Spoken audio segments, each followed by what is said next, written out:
This is the third episode of the Outlanders Journey podcast. My name is Jay. I am the author of the Outlanders Journey. And my name is Katra. I am the narrator you've all been listening to throughout our episodes. It has been a bit of time since we last recorded. We'll do a little bit of housekeeping before we start.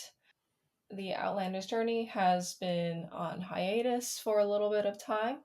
After I finished writing and posting level 4, I decided to give myself a little bit of a break. I thought I would give myself a shorter break, but level 5 and level 6 are still underway. I'm very excited about what's coming, so I hope that there's going to be some good work coming out soon. I'm looking at around 2025 when I'll start posting again. And then for audio releases, we're also making really good progress on that. I'm going to begin releasing them every Thursday on YouTube, Spotify, and Anchor. So, Yeah. along with this podcast episode, it'll start coming out very shortly. Before we do get started, though, I wanted to address the big topic that has been happening, which is the events going on in Palestine. Given that this episode we will be discussing themes around colonialism, we felt it necessary to condemn the ongoing genocide of Palestinians in their own land, most notably in Gaza, though Palestinians in the West Bank are also losing their homes and getting killed by the IOF.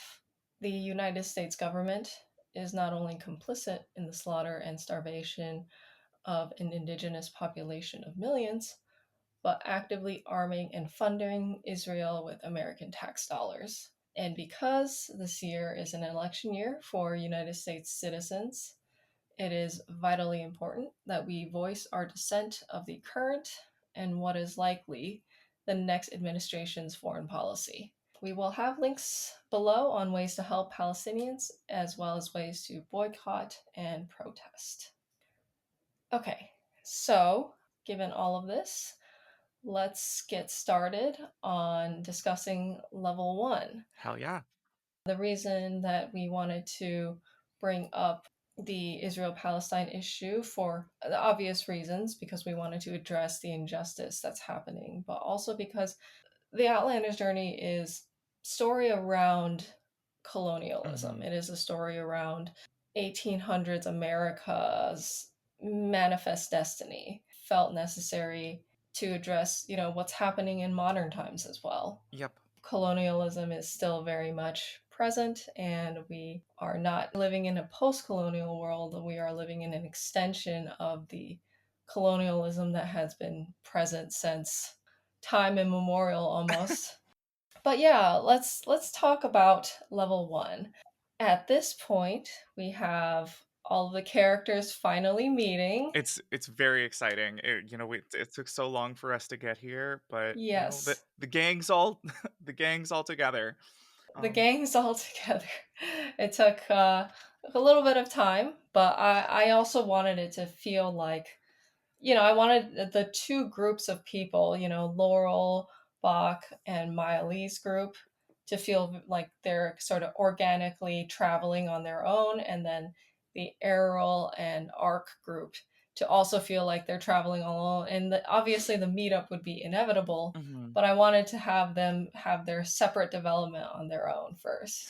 Yeah, it's really cool because if I recall correctly, Hmm. well, I don't know if I want to go into spoilers. But the main group specifically is Laurel, Bach, Errol, and Ark. Hmm. Like that's our main four. Hmm. Miley is along for the ride at this point, but she's less of a primary character than the others. Hmm. Yes. Yeah, so far at this point, we've only had one chapter in her perspective.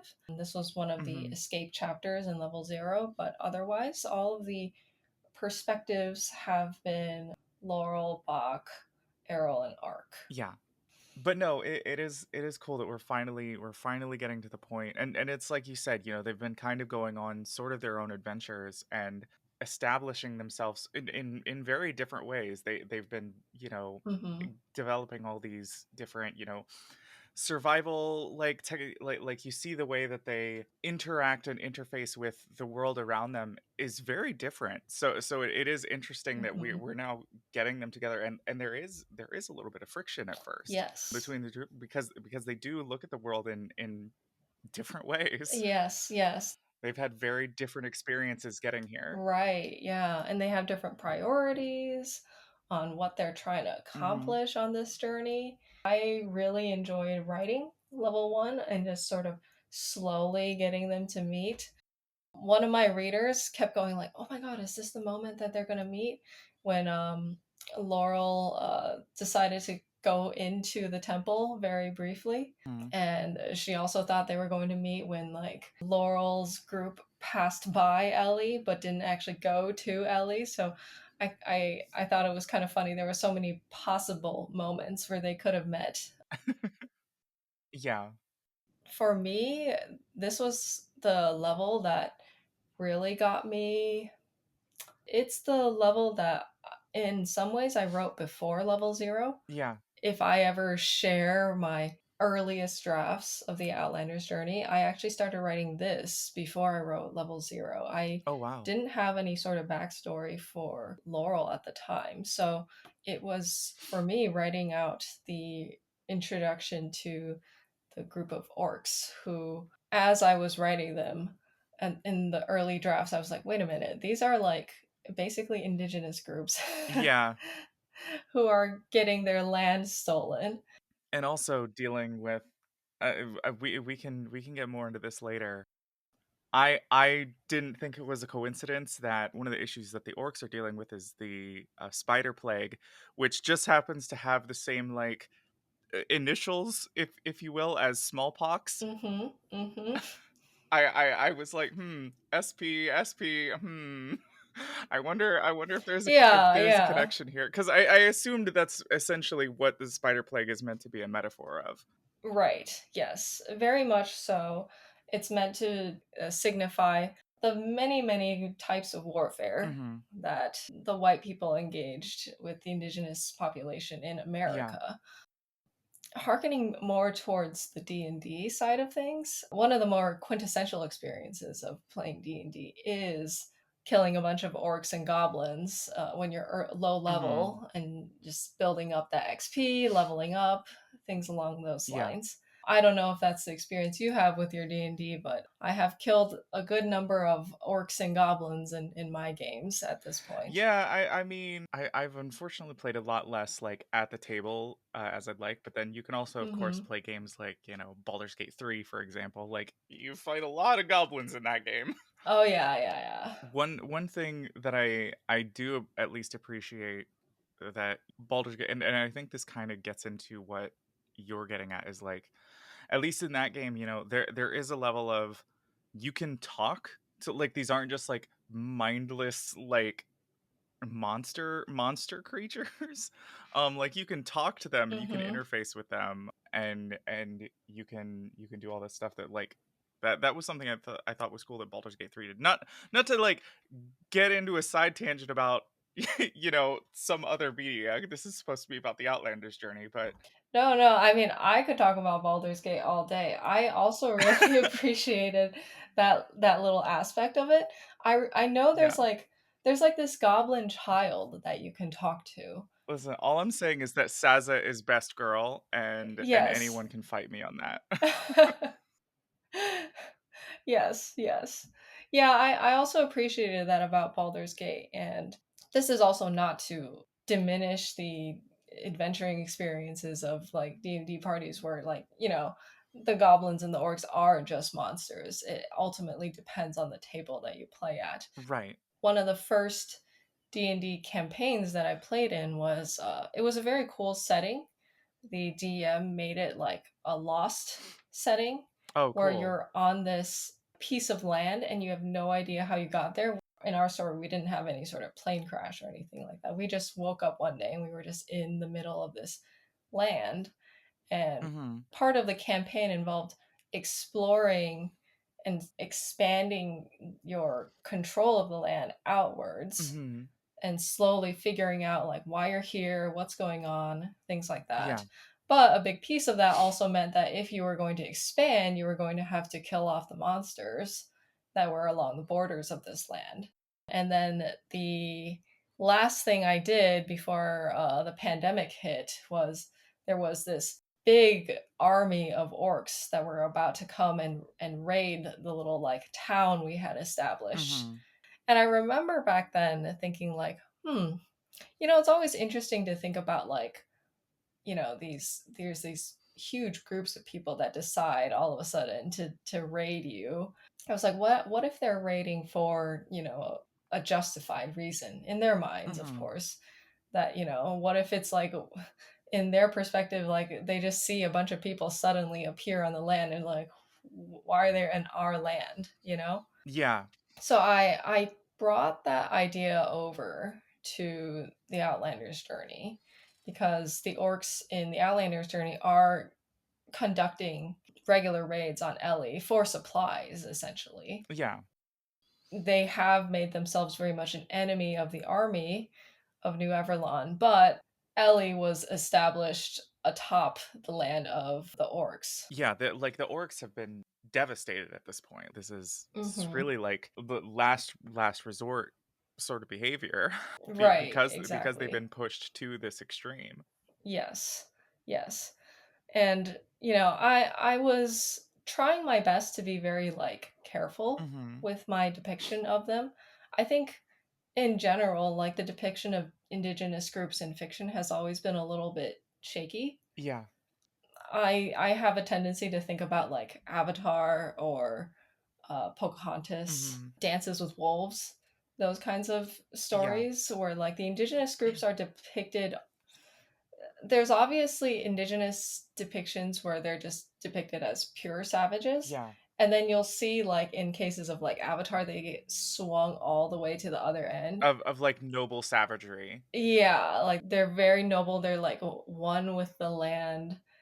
The two extremes, which are seem to be like the only extremes that indigenous people are depicted in, are neither of them really capture the experience at the end of the day. Yeah. People are just people.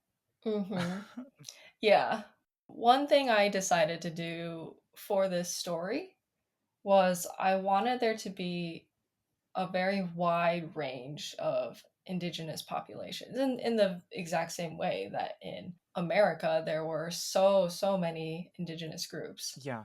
For what I decided to do, there's only one main character that isn't indigenous, and that's Errol. All of Mhm. the other characters, Laurel, Miley, Bach, Ark, they're all indigenous. They all are part of the indigenous population here, and they're all grappling with New Everlon's expansionist policies in very, very different ways. Right. If you look at Laurel, the changelings have more or less tried their best to assimilate Mhm. into the growing New Everlon population, and they're trying their best to just kind of stay under wraps. I definitely see what you get, but there is at the same time like they are explicitly like you can't openly be a changeling Yes. in this society. Yes, So absolutely. there is a level of like assimilation by necessity because if people find out they're changelings, Mm-hmm. they're going to get severely mistreated. So it is a culturally imposed assimilation like be like us or die. Yes. Yes. Yes. It's one of those things where I've mentioned this in the previous podcast. If it is revealed that you are a changeling, they will basically take you away and kill you. The Yeah. big threat to New Everlon is that if a changeling can walk like an elf, talk like an elf, act like an elf, then it threatens the perceived supremacy of the elves. And so it's much Mhm. easier to just get rid of these changelings who are just such a threat. Right. And so in return, the changelings are doing their utmost best to be, as quiet, live their life as quietly as possible Mhm. and do as little to harm the fake peace that they're trying to make. Yeah. Yeah, and similarly, we have, other groups of indigenous populations in Harrington. We have the gnomes, the halflings, the dwarves, and they live in a place called Harrington. But Harrington is actually much smaller than the land used to be. It Yeah. operates much more like a reservation system, where, similar to America, there's a lot of reservations, there's a lot of sovereign states within the United States where it's Hmm. recognized as sovereign technically on paper, but in practice, Harrington has been set up in a way that they have to forever be dependent on New Everland for support. Yeah. Also, they don't have any voting rights. They don't have any representation within New Everland's government. They are also heavily taxed. They are just very much so second class citizens. They have land, Right.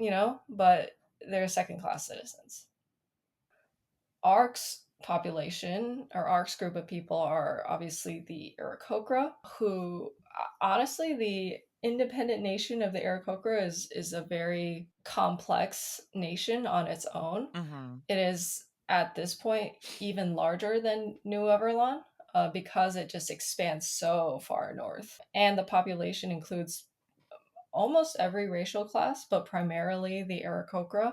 We also have, wood elves like Miley. We have furbolgs like Bach.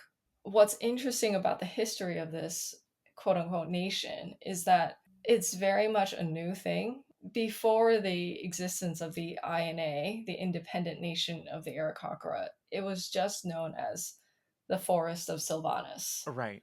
It wasn't necessarily seen as this sort of national thing. There was just factions within the forest, and each faction sort of operated independently. And even now, like the forest is split up into all these different sects of people who don't necessarily recognize like this larger sort of national pride or anything like that. Yeah, it's in the name. It's the independent nation, but probably more accurate to the many of the peoples of the INA's lived experiences of it's the independent nations Yeah, or the independent exactly. peoples of the Aarakocra. Yeah, yeah. And even that last bit of saying like it's of the Aarakocra, Yeah. it kind of implies this ruling class that it's the Aarakocra Yeah. who are like recognized as the true citizens of this nation, and I guess nobody else is really named Yeah. here. There's almost level of like of like, hey man, I just live here, all right? Like I Yeah, don't know what they got yeah, going on. yeah, I just this is yeah. my little part of the forest. We make some great good berries here. Like just doing my thing. Mm-hmm. Yeah, yeah. You see that sort of personality with Bach and Miley, who I've made very explicit that they never call the forest the Yeah. INA. They just call it the forest because they just don't understand. They have no understanding of like this sort of national unity or Right. whatever. This nation was named actually by the southern Aarakocra, where Ark is Hmm. from. They are the ones who are butting heads with New Everland. Right. And the reason they decided to go like, oh, we're gonna call ourselves a nation, we're gonna form a nation, is because they were like, okay, well, we got to make ourselves look a lot more unified and strong with New Everland. Yeah. So they decided to like, put up essentially like a PR thing where it's like, we are the independent nation of the Aarakocra. If you stand against our nation, we will all unite against you. So there's a lot of this putting up a strong front against New Yeah. It's Everland. you're getting into like international diplomacy and like international like power struggles. Mm-hmm.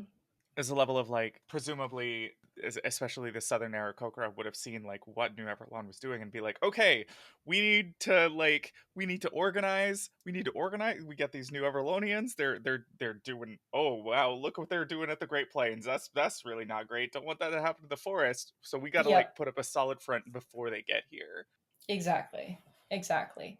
And, the forest dwellers have some advantages, though the Aarakocra, namely, have some advantages because their homes are, hundreds of feet up in the sky. Mm-hmm. So it's a little bit easier for them to have, the height advantage if they ever decide to engage in Aerial war. superiority. Yeah.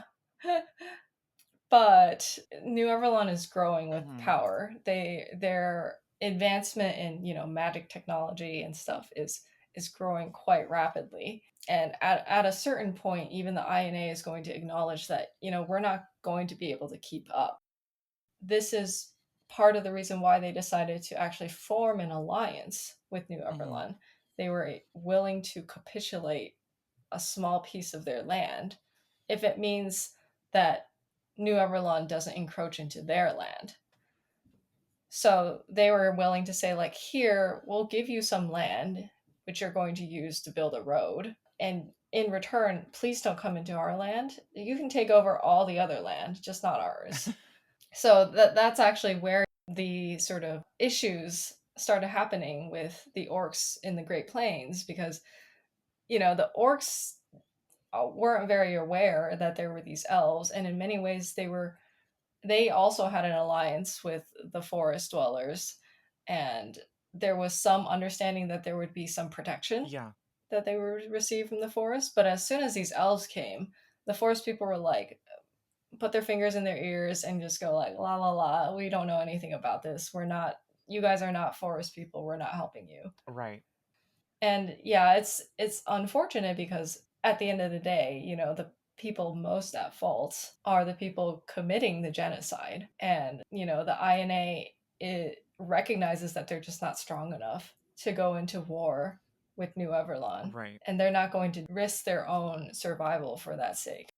INA's approach was very much closing off their own border Mm-hmm. and saying, we're only going to help ourselves. This is a huge threat and we're not going to do anything to help our neighbors, Yeah. essentially.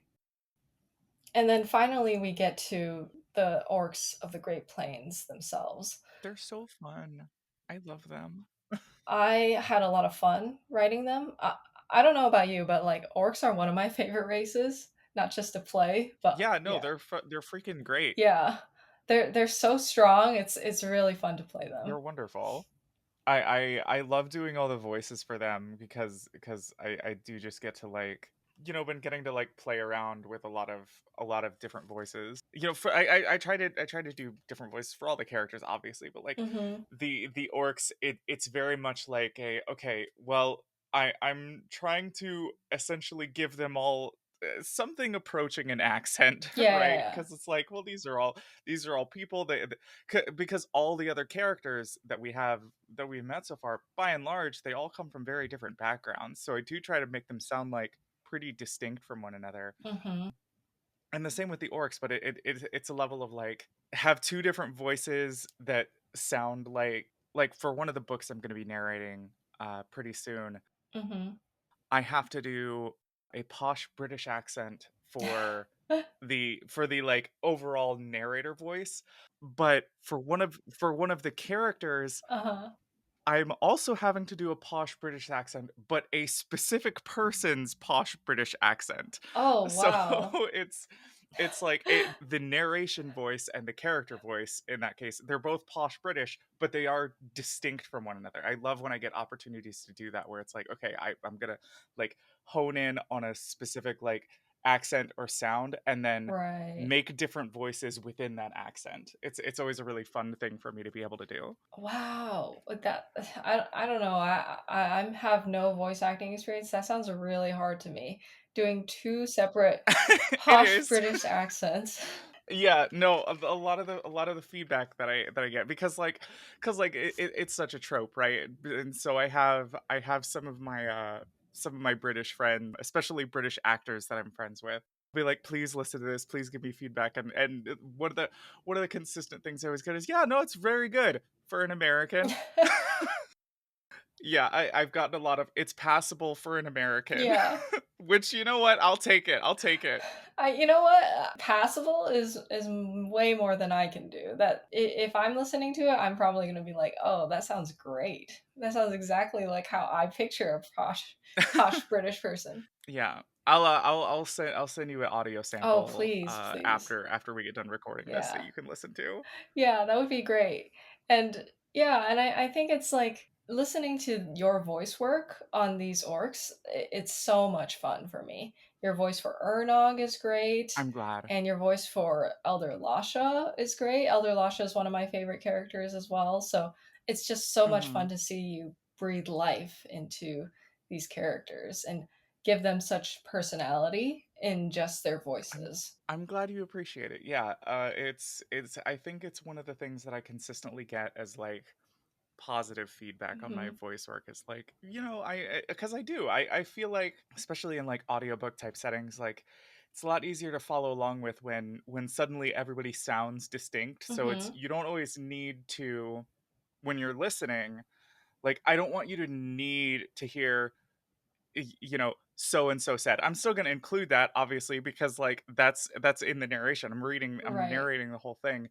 But like I want you to, especially when two characters are going back and forth, like I want you to just be able to know who's talking just based off the sound of their voice. That's always my goal as a Yes. as a narrator. Yes, yes. Yes, and I really love that.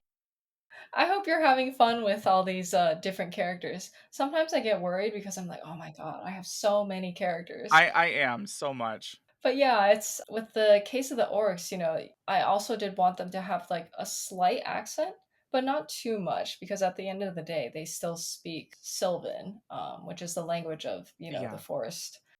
It's not like they can't communicate with Laurel and Bach and Miley, and then the other group that comes in later on. The orcs and the furbolgs actually have some pre-existing relationship.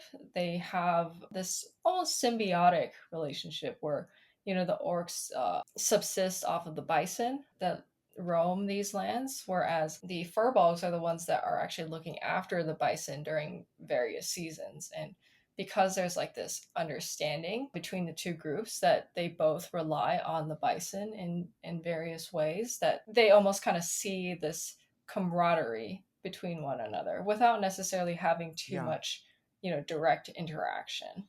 That was the primary reason that the orcs saw Laurel, Miley, and Bach and were like, "Oh, we got to bring them in because this is just the right thing to do. We are so limited in our own resources, but there's these little furbolg children and they look very lost. We have to help them." But and that's the thing too is where we're setting up, I haven't gotten this far yet Hmm. in my narrating, but we're setting up like this is going to be a point of contention. This is going to be a point of conflict. Like Yes.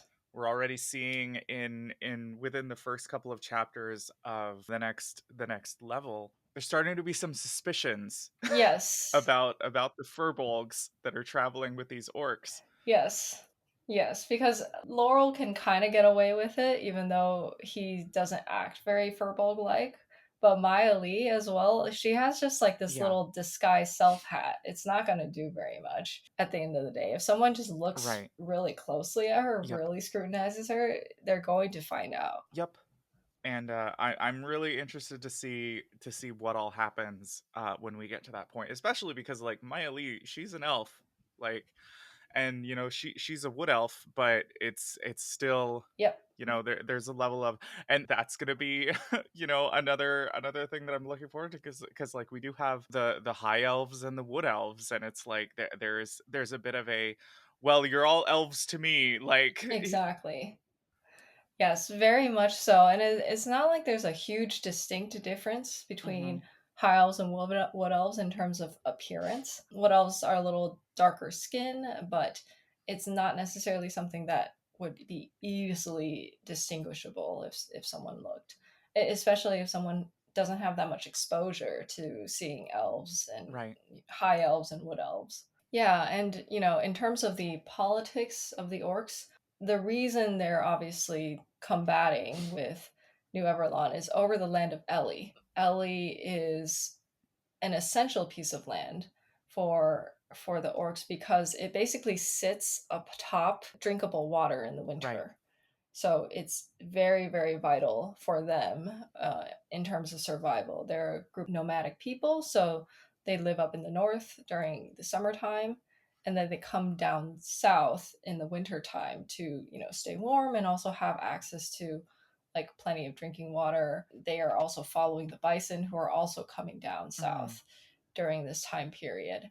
And part of the reason that there was so much contention, obviously, New Orleans going to be taking Ellie no matter what. But one piece of argument that New Orleans is going to have against the orcs, even though it's not very legitimate, is, well, you guys weren't here Yeah. when we settled in Ellie. New Orleans settled in Ellie when the orcs were still up north. So they were like, how do we know that you actually own this land? The concept of land ownership is just very different to these different groups of people. No, absolutely. Yes, like the whole concept of like who gets to own territory and things like that, very much like a Western colonialist mindset and things like that. And then I modeled the indigenous view of land ownership based off of a very specific group of indigenous people. I'm Mhm. probably not pronouncing it right. I tried to look it up, but it's the Tukudika, or the sheep eaters. Okay. They are a band of the Shoshone who lived in the area that would become Yellowstone National Park. I did a little Mhm. bit of research into this group of people back when I was in college. These people were also nomadic. They were following the mountain sheep that were living in this area. And then Yeah. the Americans who came in and took over what became Yellowstone National Park, they saw that the land was unoccupied. And then when the Chukutika came in and were like, wait, this is our land, and they started clashing, like one big piece of the conflict came from the Americans going like, no, this land was unclaimed when we came. Like these people are just claiming it's their land, even though like they weren't living there at the time, without a Right. clear understanding of like, nomadic migration. And it's not necessarily that the indigenous like claim that they own the land. It's more that like they use this land for, their own purposes. They have been doing so for generations, for, thousands of years. Yeah. It's not great. No, it's not. But yeah, I think for me, like, I wanted to capture the full extent of colonialism through the Outlanders journey as much as possible. I wanted there to be multiple racial groups of people. I wanted there to be multiple indigenous groups. I wanted all the indigenous groups to grapple with colonialism in different ways. And then obviously I wanted to really like hone in or zoom in on the orcs specific experience with colonialism, because they are the current people who are like really really facing the brunt of it at the moment. Mhm. Another piece that I really wanted to capture is with the, I suppose, the role of religious missionaries in aiding colonialism. That's part of the reason why Yeah. I wanted Ark and Errol to have a prominent role in this story as well. For me, I don't necessarily believe in the concept of like evil deities and good deities. It's like the Right. whole alignment chart thing isn't necessarily like a huge piece of my story's lore. Yeah. The deities simply have portfolios of different concepts, and those concepts could be viewed as morally good and things along those lines. But at the end of the day, the deities also have their own goals. Their main goal is that they want to be worshipped by more people. They want to also Mhm. expand. There's also that sort of expansionist mindset within the deities. So when you bring in somebody like, Brother Taida, who's trying to be a benevolent missionary in colonialism, it's also with the ulterior motive that he's trying to expand Yep. the word of the Everlight as well. By the way, I also really, really liked your voice acting for Brother Taida. It's great. He's so fun. Like he's just this anxious little guy Yeah, yeah. who has, been responsible for, helping spread a bunch of plague and disease throughout an indigenous population. So like we're not forgiving brother Tie Dye Hmm. anytime soon. He deserves all the shit he's getting in the story right now. Very fun character to voice. Absolutely, absolutely. When I first heard the chapter where he was introduced, I was like, "Oh, this is perfect. This is exactly how I picture Brother Taida." Yeah, he feels very high strung all the time. Hmm. It just everything is always going wrong, and he can never catch a break, and he doesn't deserve to either. No, he doesn't. Yeah. I tried to really reflect that in the voice for his character. Is that this is a guy who's kind of a nervous wreck all the time. Yes. Yes, absolutely. And I wanted there to be good reason for his Mm. nervousness. You can see this personality type in Errol as well. She's also very nervous and very high strung all the time. She's very anxious all the time. And it comes from the fact that their religious order, specifically like, the order led by High Priestess Favana, is one of like extremely, extremely high standards. It's a religion that is supposed to be about forgiveness, redemption, and things like that. But in terms of their upbringing, specifically Brother Taida and Errol, like they had a very, very strict upbringing. Both of them Yeah. were supposed to be quote unquote candidates to become the chosen of the Everlight. And for that reason, they were both just put up on this extreme pedestal that they both struggled very much with trying to achieve. Yeah. Brother Taida's biggest source of shame is that he wasn't good enough for it. He ended up getting rejected because High Priestess Vavana saw Errol and was like, "Oh, she's much better," and basically abandoned Brother Taida. And so Brother Taida Hmm. had to just figure something out for himself. To me, in much the same way as like Christian missionaries who decide to, go out and to other third world countries in order to spread the word of Jesus or whatever. Brother Taida comes from this psychological need to be like, I must do something for my religion because otherwise, like, why am I even alive? So he has this like extreme need to like basically force his religion onto other people for his Yeah. own sense of self-worth, essentially.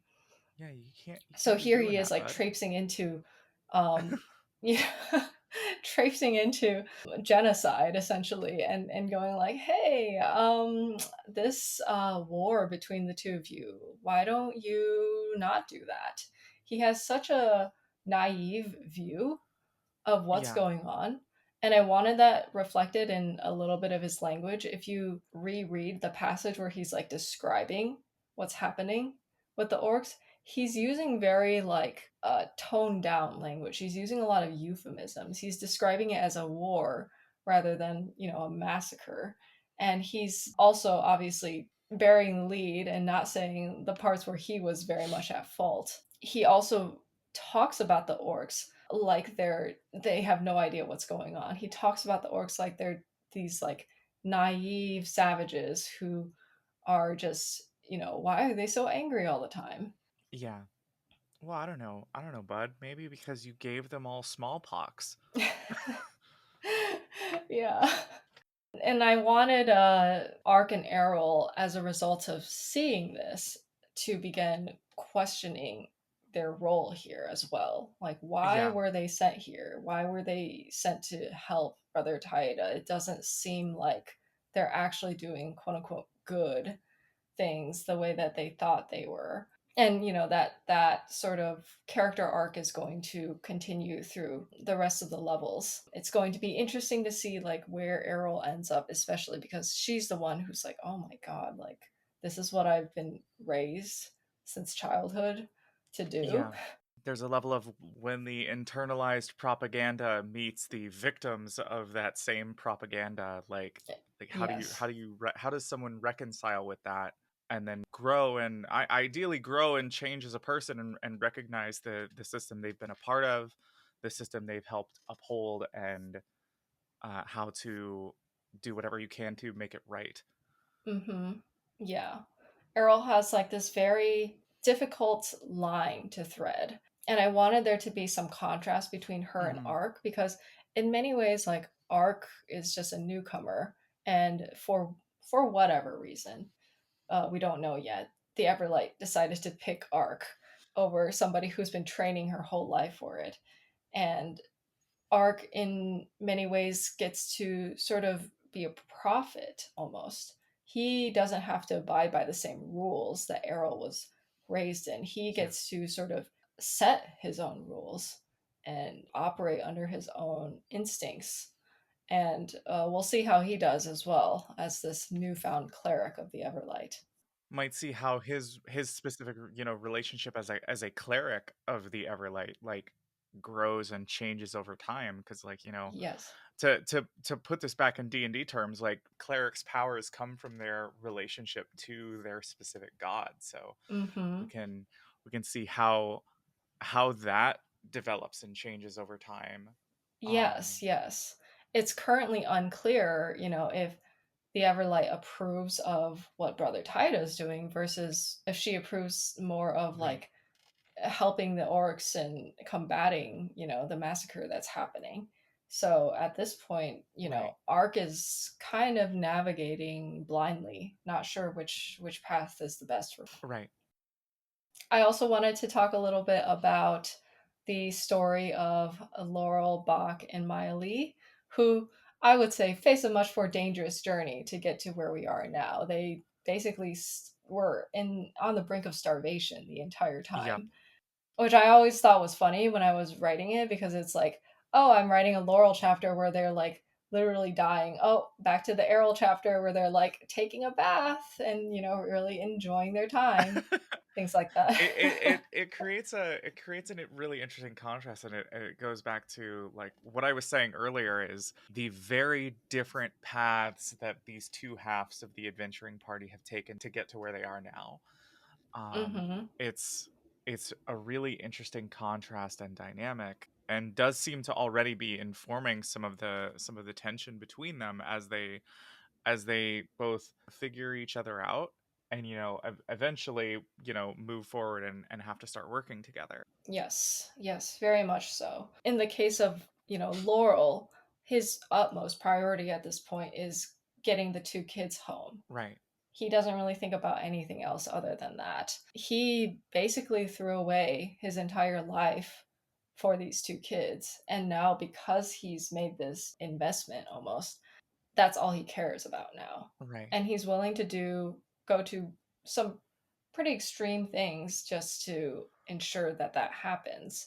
There was a scene with an innkeeper in one of the earlier chapters where he was like willing to maim and willing to kill somebody just to get out of a bad situation, and like he was willing to go very very far. He's now willing to go very very far for these kids. Yeah, he's willing to murder hobo it up, a little, if Yes, necessary.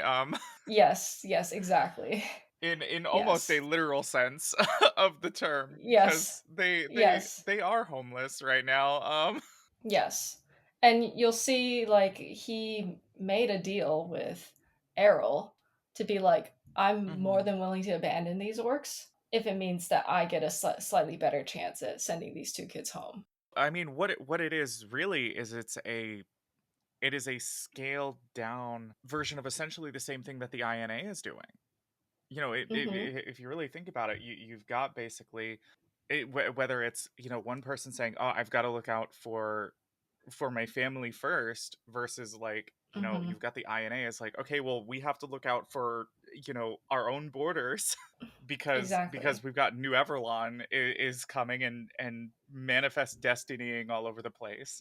Sort of like closing yourself in, like, okay, well, I know that I can, like, this is my space, this is what I can affect. Yeah, in large part, it's the same conflict, just much tinier, much Yes. smaller scale. Yes. Absolutely. Yeah, that's a really great point. At the end of the day, Laurel can only really change the lives of these two kids, and he knows that. Hmm. He understands, probably implicitly, that there's not much he can do for the orcs. Right. And so, in his view, he's like, well, I mean, his area of control with these two kids is all he's going to worry about because otherwise it's just way too much on his plate, and he has to get these two kids home no matter what Yep. is his viewpoint. For Bach, I think Bach has a very interesting story in that he's obviously experiencing this world for the first time. He's lived in captivity for so long that so many things are just brand new to him. Hmm. There's so many things that he doesn't understand how it works. And one big piece of coming out into the world is realizing that, like, in order to survive, you kind of have to eat meat. And for him, he's sort of lived for so long. The one piece of sort of full fur bulk culture that he's held on to is that he doesn't eat meat. And now he's coming up upon that, and, like, yes, he's trying to go back home to where his family is, but in many ways he feels like he's also abandoning the principles that he was the one principle that he still remembers of what it means to be a furbolg, Yeah. in order to go back home. Yeah. And there's a lot of internal conflict that he's dealing with on his own as well. The need for violence as well is not something that he wants to do. Yeah. There's a level of, never being able to go back to the Shire. Yes, yes, absolutely. He has this vision of what his home looks like, and whether or not he's going to actually see that exact home again. Hmm. He's now grown, and he there's many things that he probably saw through rose tinted glasses when he was a kid.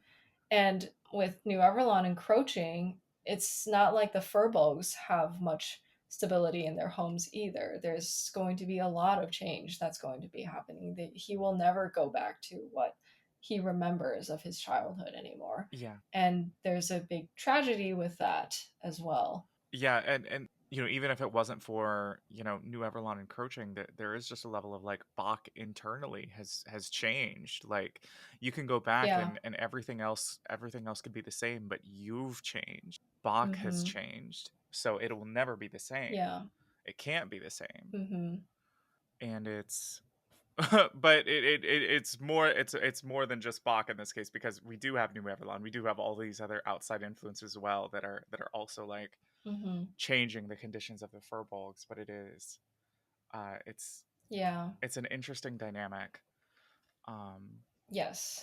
to see how Bach is reacting to and adapting to all of this in not great ways. A lot of it, like Bach's not getting very Mm-hmm. good sleep right now, among other things. Mm-hmm. Yeah, he's really struggling. He's also struggling a little bit with, like, what he views as, extreme measures that Laurel is taking as well. Yeah. So he's starting to come up. It's good for him, obviously. He's like, I think up until this point he's been very reliant on Laurel and being like, oh, Laurel, I need you to sort of make all the decisions for me. But he's also starting to question Laurel and come to his own conclusions about things as well. He was the one who was very, very set on staying with the orcs. Yep.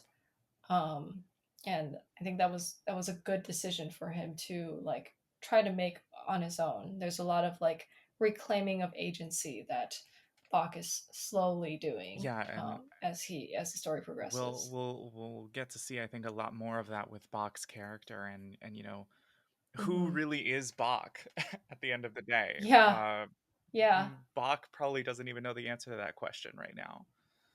Nope, But we'll not at find out all. later Yeah, on. yeah. I think that covers most of everything. The last little piece I just wanted to add is, like, we have our first multi-classed character at the end of level one. Laurel, I decided to give him a level in Bard, which is honestly what he should have been since the very beginning. Mhm. But I wanted him to dip a little bit into sorcerer so that he had the sort of telepathic Right. abilities from that specific sorcerer subclass. But for all intents and purposes, Laurel feels like a bard and is very bard-like in quality. Mhm. One last little tidbit I'll make about this is I don't necessarily think it's a good idea to, like, take one level into something and immediately multi-class.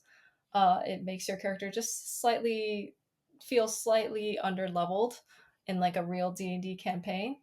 But in my story, it works really well because one thing I want Laurel to feel like is I want him to feel a little bit like a late bloomer. He's somebody who's very gifted, very smart, but he will always feel just one tiny step behind his peers in terms of like, power level or whatever we want to use to measure it. But Yeah. as spellcasters tend to go in D&D, after a certain point, their power scale just like goes exponential, and so we'll see Laurel sort of grow quite a bit as the story continues. Yeah, I also do like the way you kind of represent that in the story. We're gonna get hey listeners at home, we're gonna get minor spoilers for the opening part of it. But there's a really cool scene where Laurel is like explaining what magic is to this group of young orcs, and Hmm. Maya Lee chimes up at one point and was like, "What? No, that's completely wrong. What? Where did you even get that idea?" And it's like, and Laurel's just sit there like dumbstruck, like, "What? But that's what Yeah, I thought it was." yeah, yeah. And it's like, so you've got from the perspective of like everyone around them, this very small furbolg child like schooling her older brother. I thought it was a really cute and fun scene, and I can't wait for people to get to listen to it as well. Yes. Yes. I think for Laurel it's like this is just my view on like education in general, but like, Laurel could have stayed and continued studying in New Avalon and, continuing his studies at under Sanos if he chose to. And he would have gotten quite a lot better at spell casting. Mhm. But his alternative is what he's doing now, which is traveling the world and basically having to learn magic through just like the sheer need to survive, Yep. basically. And then learning magic through multiple sources of people who have different concepts of magic. And New Everlon has a very singular view of what magic is. And then he's coming out here and realizing like, oh, there's like so many different perspectives on what it means. Yep. And I think he'll learn quite a bit just from this. It's really fun. All right, so let's close off. As usual, we try to end things with some book, movie, TV show, music recommendations. So, Kat, do you have any recommendations as of late? I have been on such a Bollywood kick recently. My girlfriend and I, we watch so many cheesy Bollywood romances together, which really, like, another way of saying it is we watch a lot of Shah Rukh Khan films together. Mm. Uh because he's just a puppy. So if I had to give one movie recommendation right now, probably one of my favorite Shah Rukh Khan films that I've seen recently is Pathaan, which is like a spy action thriller. Ooh. It's really fun because I feel like I've seen so many Shah Rukh Khan films at this point. So we're gonna go on a little quick tangent. In my movie Mm-hmm, mm-hmm. recommendations, we're gonna hone in specifically on SRK as an actor because he wasn't always an action star. He was like a Bollywood heartthrob, like romance lead, right? Like, and you can see him in some of his like earlier action roles, like the movie Dawn, which came out in I think 2003. Um, Mm-hmm. and and if you watch him in that movie, it's very silly, and he very much like looks like a fish out of water being an action lead. Like, no, this is very clearly a romance lead in an action movie, and it's very silly and very funny, and it's very hard to believe him as an action star. But then you see like 20 years later, you have the movie Pathaan come out, Mm-hmm. and he has like grown. He has a lot more experience doing like action type roles now, and he's actually like a Ah. convincing action lead. It's great. It's fantastic. I really enjoyed it. So yeah, Pathaan, Pathaan. It's great. Ah, okay. I'll definitely have to check it out. Is there still like, does he still do romance stuff or is he just fully Yeah, into the I mean action there's now? like a whole romance subplot, sub arc of it Mm. within Pathaan. So uh Mm. Okay. yeah, but that's the most recent film of his that I've seen. It's really good. I enjoyed it a lot. Okay, I'll definitely have to check it out. I haven't watched too many Bollywood films. The last one I saw was RRR, Well, that's which I Tollywood. loved. It was Oh, that's Yeah. Tollywood. Okay. It's a South Indian, right? Yes. Okay, yes. In which case I haven't seen that much. Oh, no, no, no. I've watched, Om Shanti Om. Om Shanti Om is a classic. That's just like a classic Yeah, feel-good movie. that was a great movie. I had a really good time with that one. On my end, for my recommendations, let's see. It's been quite some time since we had our last podcast recording. Have since reread Jack London's books. Okay, White Fang and The Call of the Wild were two like classics that I really loved as a child. fun. I I really liked the way he captured the perspective of like, like a dog or a wolf. It's that kind of writing style that I wish I had more control of, like that ability to really capture what it feels like to inhabit like a body Mhm. and to like move in that body and to like have all these senses come at you within that body. It's like a really, really he has like a very masterful control over that. I'm working on that as well. I also just love survival stories. I Yeah, love stories where it's like people have to like hunt for food and they have to forage and they have to like build their own shelters and things like that. I really dig that kind of stuff as well. yeah. The other thing that I really enjoyed watching, this was a few months ago. I went to go watch. I saw the TV Glow. That was a great movie. I think it's on HBO Max now or something Yeah, like that, so it's available. I didn't know what it was when I went into it. All I know was basically my experience with it was that somebody on Twitter was like, "You have to go watch this movie." So I was like, yeah. "Okay, I'll go watch it." I got a ticket for myself. I just watched it on like a Sunday morning or something like that, and I just came out of it going like, "Oh my god, that was a surreal experience for me." So I don't want to say too much more about it, but like it if anyone's not heard of this movie yet, definitely go check it out. I still haven't seen it. You still haven't seen it? I Okay, know. it's great. It's truly it's on another level. Like it really hits you, and you'll know when it hits you. Oh, I'm sure. Like especially on, like trans Twitter, trans Blue Sky, like I know Hmm. why everyone's talking about this movie. Yeah, I yeah. just have not seen it yet. It's really amazing. Yeah. All right. Well, that was our third episode. Like I said, I'm going to start posting all of these audio recordings, and level two is currently well underway. Kat and I are having a lot of fun with recording. Well, I don't have to do much, I just get to enjoy and sit back and listen to Kat. So be on the lookout for level two, which is coming out soon as well. And, we'll be going on from there. Thanks so much, everyone, for tuning in. Thanks for joining me as usual, Kat. Yep. Thanks for having me on. Thanks for, giving me the opportunity to be the narrator, and thanks to all of you for listening. So, Yeah. bye everyone. Bye bye.